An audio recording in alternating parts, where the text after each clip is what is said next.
Bonjour, je suis ici avec Jean-Dominique Michel, anthropologue.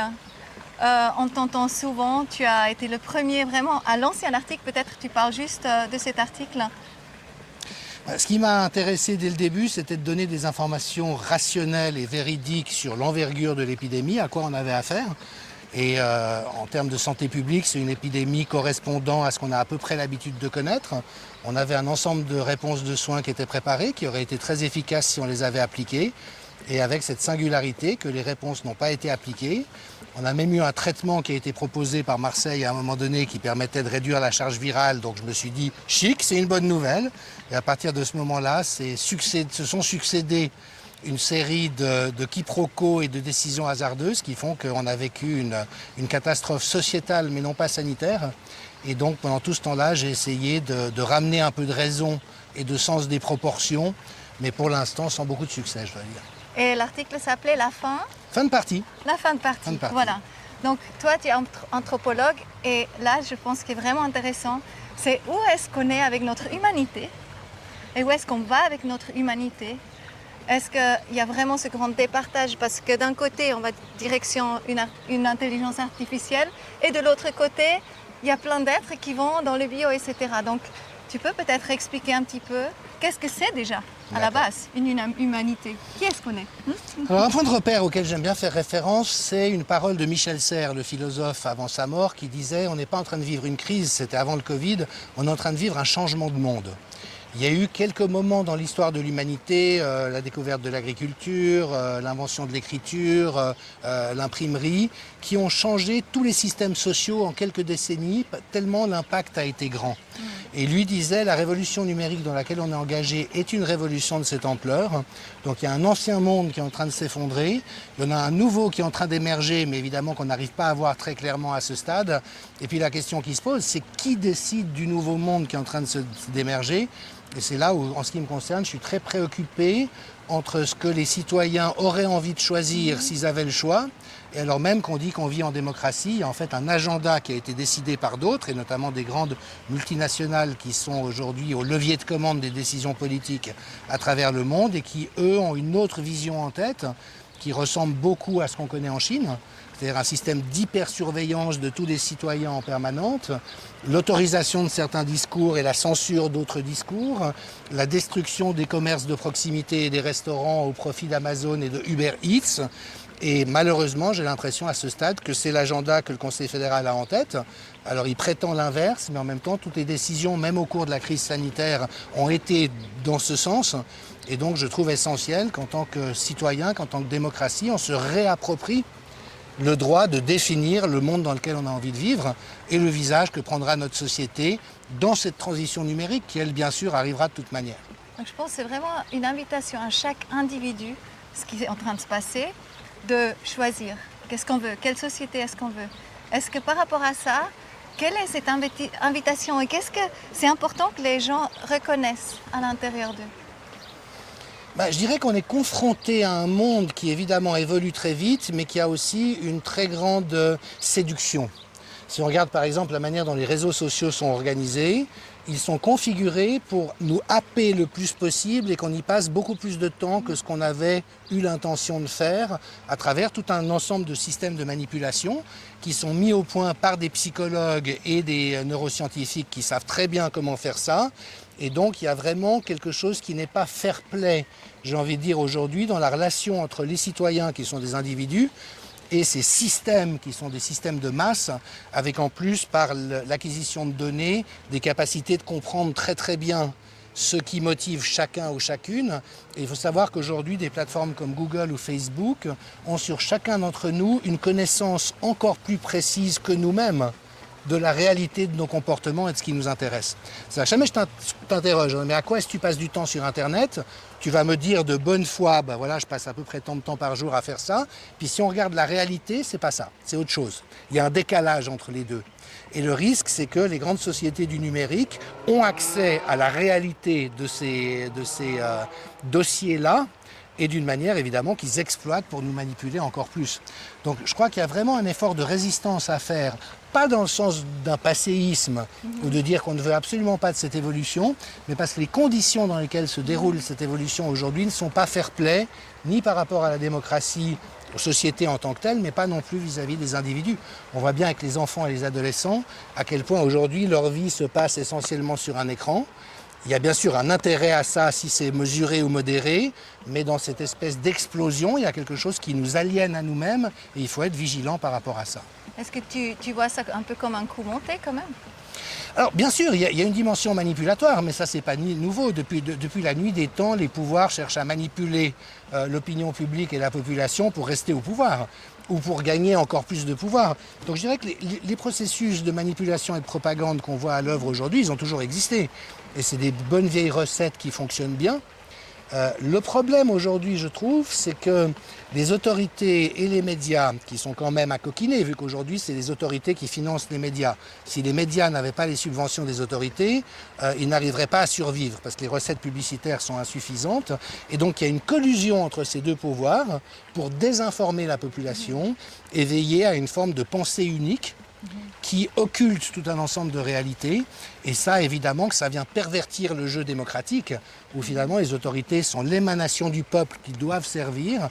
Et aujourd'hui, ma crainte, mais j'ai l'impression qu'il y a beaucoup d'indices concrets qui permettent de le voir, c'est que même le Conseil fédéral en Suisse, qui est cette démocratie semi-directe, quasi idéale sur le papier, sont en train de servir des intérêts comme ceux du Forum de Davos, de Microsoft, d'Amazon, de Google, au détriment des commerçants, des restaurateurs et des gens qui travaillent ici.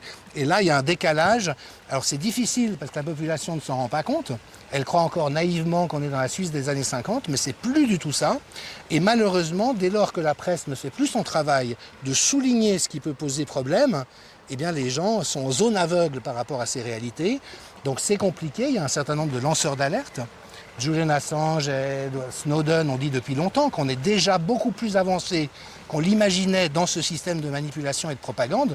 Mais maintenant, je pense que c'est vraiment à nous, en tant que peuple, de reprendre les choses en main et de dire stop. Oui. Pas parce qu'on ne veut pas avancer, mais parce qu'on ne veut pas avancer n'importe comment. Et surtout, on ne veut pas d'un gouvernement qui brade la démocratie, qui brade les intérêts du pays au profit de grands groupes et qui finalement ne sert plus la population, ce qui est quand même beaucoup ce qu'on observe depuis une année. Donc là, parlons un tout petit peu aussi de l'intelligence artificielle, parce que où on va dans la direction, c'est ce qu'on voit, puisqu'on est tout le temps connecté, beaucoup plus connecté avec nos devices qu'avec la forêt, avec la terre, etc. Si on continue comme ça, mais on va dans quel monde? Mais moi, je crois que surtout, le grand enjeu aujourd'hui, c'est l'intelligence humaine, c'est pas l'intelligence artificielle.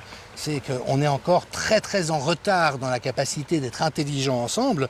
La crise sanitaire qu'on vient de vivre, elle est exemplaire de ce point de vue-là.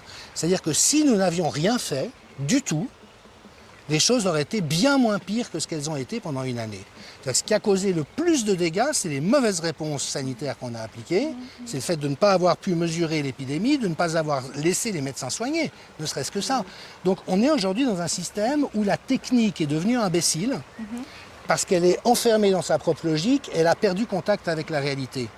Et donc, la première étape, ce serait déjà de stimuler l'intelligence humaine. Et puis quand je vois les corrections d'orthographe que me propose mon smartphone, je me dis que l'intelligence artificielle, il y a de la marge.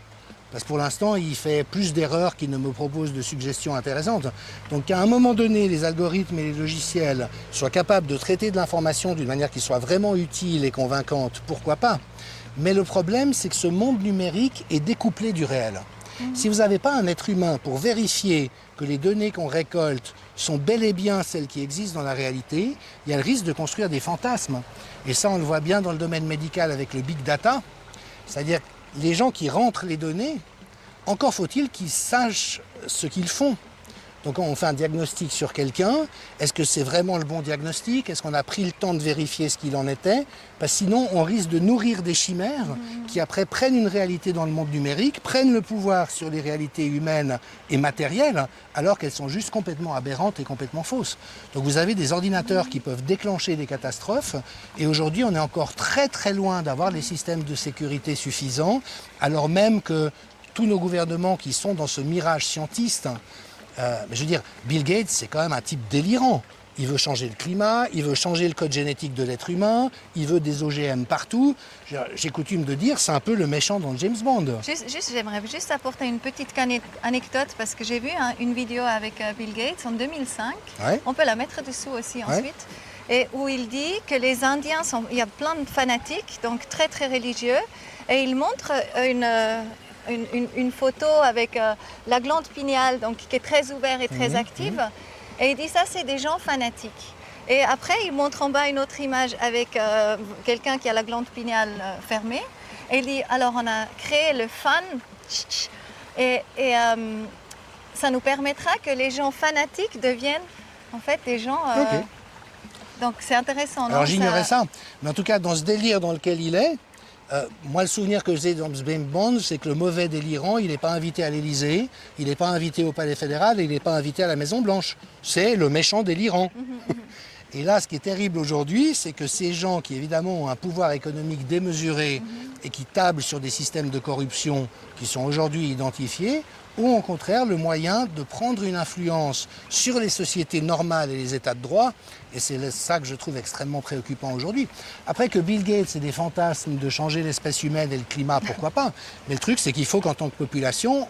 on soit conscient. Et surtout, on fasse en sorte qu'il n'ait pas les moyens de mettre son plan délirant à exécution, sauf à son service. Sauf à ce qu'on soit tous intéressés à devenir des robots. C'est ça, on est bien d'accord. Parce que c'est dans le monde qu'on va, quelque part. C'est celui dans lequel il veut nous entraîner. De nouveau, souvent quand on dit ça, les gens disent « ouais, mais vous êtes conspirationniste ». Mais tout ce qu'on énonce là, c'est des choses qu'il a dites. Il veut transformer les animaux génétiquement, il veut transformer les plantes génétiquement, il veut transformer l'être humain génétiquement. Donc nous, la question qui se pose... Pour qu'il puisse obéir à la même technique. Pour qu'on puisse, selon son esprit, s'améliorer. Derrière le transhumanisme, il y a cette logique que la création est imparfaite. Il y a un constat qu'on peut tous poser à certains égards, mais que donc c'est par l'intelligence technique qu'on va réussir à l'améliorer. Et là, moi je trouve qu'on touche à des zones qui étaient protégées jusqu'à maintenant par l'éthique, qui ne le sont plus. Vous savez que désormais on peut faire des chimères, c'est-à-dire mélanger de l'ADN humain et de l'ADN animal. Alors on ne laisse pas les cellules se développer au-delà d'un certain temps, mais en Chine il y a déjà des clonages d'êtres humains qui ont été faits. Donc c'est des gens qui n'ont plus aucune barrière par rapport au sacré, par rapport au réel, par rapport au fait que nous sommes une créature dans une création et que nous n'avons pas à prendre le pouvoir sur tout ce qu'il y a autour de nous. Il n'y a qu'à voir les catastrophes que ça génère à chaque fois qu'on le fait. Mais est-ce que ces gens-là, ils ont encore une âme ou est-ce que c'est plutôt des ordinateurs? Mais je ne sais pas, c'est clair qu'il y a une psychopathologie très importante chez les assoiffés de pouvoir. Ça, c'est une évidence. Ça devient des sociopathes. Et d'ailleurs, on sait même en neurosciences que le fait d'occuper une position de pouvoir tend à atrophier les zones du cerveau qui gèrent la compassion et l'empathie pour les autres. Donc il y a une déshumanisation, mais qu'on voit, je veux dire, c'est pas un scoop, on l'avait observé en psychologie depuis longtemps. Donc est-ce qu'ils ont une âme ou pas, je ne sais pas. Ce que je dirais en tout cas, c'est que c'est des êtres humains en grande souffrance, qui sont dans une vision maladive de la réalité, qui ont un fantasme de pouvoir sur cette réalité qui est dangereux, et que donc les gens qui sont moins gravement atteints qu'eux, nous avons une responsabilité de ne pas les laisser nous emmener là où nous n'avons pas envie d'aller. D'accord. Et maintenant, ce qui m'intéresse beaucoup, toi tu connais très bien l'humain, vraiment nos valeurs profondes. Parle-nous un peu de l'humain qui est absolument pas manipulé, l'humain qui est. On est comment? On est qui? Mais je ne sais pas si je peux répondre à ta question, parce que nous sommes une espèce qui a comme particularité d'évoluer en permanence. Notre neurologie évolue, notre technique évolue. Les dauphins vivent aujourd'hui de la même manière qu'ils vivaient il y a 10 000 ans. L'être humain, pas du tout. Il y a 10 000 ans, on était des tribus avec des peaux de bêtes ici. Aujourd'hui, on a beaucoup avancé, on n'arrête pas d'avancer. Donc si tu veux, on est la seule espèce qui a un tel pouvoir de plasticité évolutive. Et puis je ne sais pas s'il y a aucun moment de l'histoire, il y a vraiment eu un être humain libre de tout conditionnement. C'est un peu le paradis perdu, peut-être dans le jardin d'Éden. Moi, mon impression, c'est plutôt qu'au fond, nous ne sommes pas encore humains. On a une aspiration à le devenir. Quand on vit des relations humaines et des choses qui stimulent nos valeurs profondes, ça fait du bien. Quand on vit des choses qui, au contraire, les endommagent, ça ne fait pas du bien. Mais je crois qu'au fond, dans ce devenir de l'espèce, nous sommes aujourd'hui au pied du mur d'accéder à notre humanité. Magnifique aussi. Et que finalement, c'est une belle invitation. Ouais, notre humanité est devant nous. Et c'est à nous de trouver le j'adore. chemin, tout en sachant qu'il y a un risque qu'on ne trouve pas et qu'on sabote ou qu'on fasse un suicide collectif de notre humanité. Il y a des moments dans l'histoire où on est passé pas très loin. Donc voilà, je nous souhaite d'être plus intelligents que ça, mais en tablant sur notre intelligence de valeur, de sentiment et de sens, plutôt que sur une hypothétique intelligence artificielle. Peut-être tu veux juste encore parler aussi de... Est-ce que si on part dans le côté plutôt transhumanisme, on rentre dans une civilisation sans art? Il y a une résurgence depuis le 19e de fantasmes d'une société utilitaire, où tout est utile, où rien qui ne soit pas productif ne puisse subsister parce que c'est une perte de temps ou d'énergie. Donc le nazisme a été très proche de ça. On a vraiment coupé tout ce qui humanisait l'être humain pour faire de chacun une espèce de rouage dans une machine. Et où finalement le conducteur de train pouvait emmener des gens à Auschwitz, des policiers pouvaient les arrêter, des gens pouvaient les conduire aux chambres à gaz. Il n'y avait plus aucune âme à aucun moment. Et on a vu que c'est passé par une attaque de l'art, par une attaque de la gratuité, On détruit la par poésie. une attaque de la Ouais, spiritualité. Et donc pour moi, c'est vraiment ça qu'il s'agit de préserver à tout prix. C'est ces balanciers au progrès technique qui nous permettent d'avoir un espoir de mettre la technologie au service de notre humanité, mais pas de l'exploiter pour nous asservir et nous aliéner à nous-mêmes. Mais pour l'instant, j'ai l'impression que la balance n'est pas très favorable. D'accord. Redoublons d'ardeur pour veiller à préserver l'essentiel. Parce qu'au fond, c'est une des beautés des sociétés humaines, c'est que l'inutile, du point de vue de cet utilitarisme, c'est l'essentiel. Si on perd cet inutile, on perd notre âme. Et donc tout ça ne rime à rien. Nous ne sommes pas des robots, nous ne sommes pas des machines. Et donc nous avons à résister de toutes nos forces à cette dérive-là. Et qu'est-ce qu'on peut faire concrètement maintenant pour amener l'humanité dans la bonne direction?